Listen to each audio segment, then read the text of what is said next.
In most democracies, power isn't supposed to live in one place. It's divided on purpose.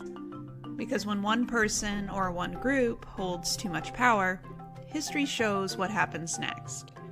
It doesn't drift towards freedom, it drifts towards control. And every time, the result looks the same. Fewer choices, fewer rights, and more fear. That's why democracies are built on checks and balances. A system designed to make sure no one can do whatever they want, even if they believe they're right. Most democratic systems divide power into three main branches: legislative, executive, and judicial. The legislative branch makes the laws and controls the budget. These are the elected representatives, members of a Congress or a parliament, who debate ideas, pass bills, and decide how public money is spent. They also have oversight powers.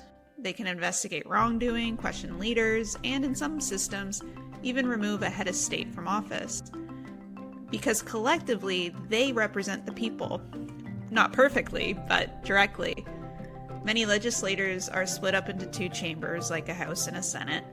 There is an internal check within the same branch here. One tends to represent the population, the other serves longer terms and adds some stability.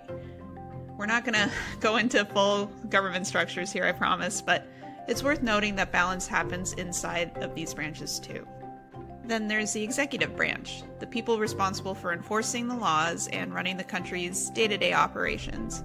That includes leaders like presidents or prime ministers, and the cabinet ministers or secretaries they appoint to oversee departments, from defense and education to health and foreign affairs. They set the tone and direction of a government. They're the country's public face in diplomacy, trade, and crisis response. And they also have formal powers, like signing bills into law, issuing executive orders, or commanding the military. But their authority has limits. They can't dissolve legislators in every system, they can't make new laws without approval, and their decisions are bound by constitutions and courts. That's the point of a democracy. No one is above the system that created them.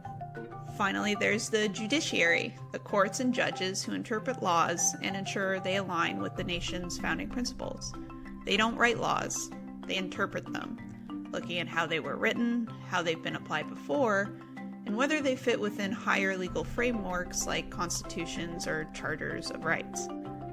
This is what gives the judiciary so much quiet power. If a law or executive order goes against those higher principles, courts can strike it down. There's a constant debate here.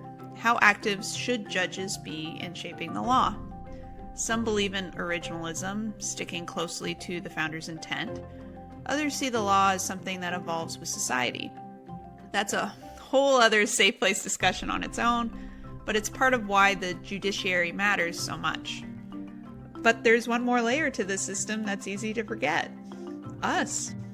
Public oversight through elections, free press, and civic participation is the ultimate check on power. When citizens stay informed, vote regularly, and hold leaders accountable, the whole system stays alive. When they don't, it doesn't matter how perfect the Constitution is, it will erode from the top down. Democracy isn't self-sustaining. It runs on trust, vigilance, and participation. When checks and balances start to weaken, power doesn't scatter, it concentrates. It always moves towards fewer people, not more. If the executive gains too much control, one person's judgment replaces collective governance, and that's how authoritarian systems begin. If the judiciary overreaches, it stops interpreting the law and starts creating it, undermining representation.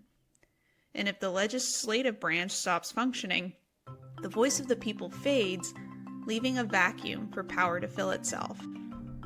That's why the norms matter. Things like peaceful transfers of power, legislative control of budgets, and leaders respecting legal limits. They used to be followed simply because they were understood. Now, we're realizing maybe they need to be protected. Because when democracy drifts, it doesn't drift toward anarchy, it drifts towards control. Checks and balances aren't just rules on paper. They're the architecture of accountability, a design that only works if everyone, at every level, respects the boundaries. It's a system built by people who understood that power always wants more for itself, and that the only real defense against it is each other.